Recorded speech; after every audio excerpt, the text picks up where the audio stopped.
নমস্কার বন্ধুরা, কেমন আছো? আশা করি ভালোই আছো, আমিও ভালো আছি। আমরা সন্ধেবেলায় চলে গেছিলাম একটি সুন্দর জায়গায়, যার অ্যাম্বিয়েন্স দেখে আমি সত্যি মনোমুগ্ধ।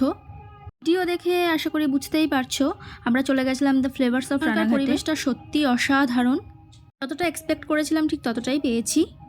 ওখানকার ডেকোরেশন, লাইটিং সবটা মিলিয়ে জাস্ট ওয়াও। তো প্রথমেই একটা গাড়ি দেখতে পাওয়া যায়, যেমনটা ভাবনা তেমনটাই কাজ। ওটাতে উঠবার জন্য চেষ্টা করছিলাম, কিন্তু চেষ্টার পরে উঠতে পারলাম না, কারণ সেটা লক ছিল। অগত্যা না উঠতে পেরে একটা ছবি তুলে চলে এলাম। তারপর ভেতরে ঢুকলাম।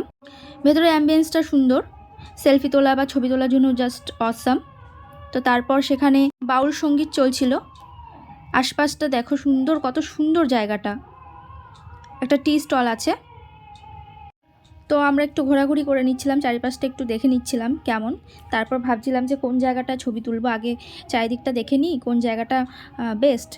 তো যদিও সব জায়গায় একটু একটু করে সব জায়গায় ছবি তুলে এসেছি। তোমরা দেখো জাস্ট ওয়াও।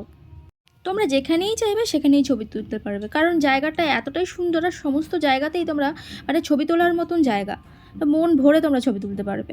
সেখানকার খাবার দাবারও বেশ টেস্টি, তোমরা জাস্ট দেখো।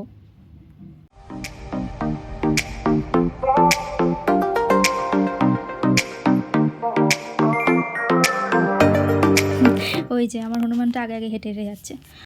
ওকে আমি যতই বলে একটু ছবি তুলে দাও, না, ও আগে চারিদিকটা ঘুরে ঘুরে দেখবে কোন জায়গা বেস্ট, তারপরে ছবি তুলবে। তো তারপর আমরা একটু বাউল গান শুনে নিচ্ছিলাম। এও বেশিক্ষণ শুনতে পাইনি, কিন্তু খুব ভালো লাগছিল। কি আর করার, কারণ আমাদের বাড়ি ফিরতে হবে। মনে হচ্ছিল ওখানে বসে জাস্ট শুনতেই থাকি গানগুলো। এত সুন্দর করে গাইছিলেন উনি, পরিবেশটাকে তিনি যেন আরও মনোমুগ্ধকর করে তুলেছিলেন। ওই নদীর পিছন ঘাট ওরে ছয় রমণী দেখাই ঠাট, আরে রূপ দেখিয়া যাও না রে ভুলিয়া,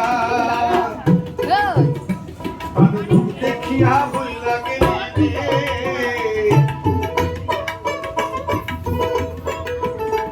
আরে রূপ দেখিয়া বই লাগে রে, মোর বিহা ভুডুবু খাইয়া রঙ্গিলা দেশের নায়া।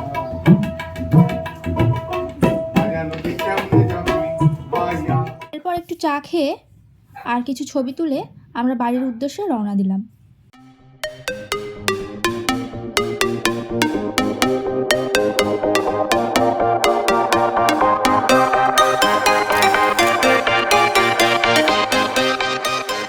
Thanks for watching.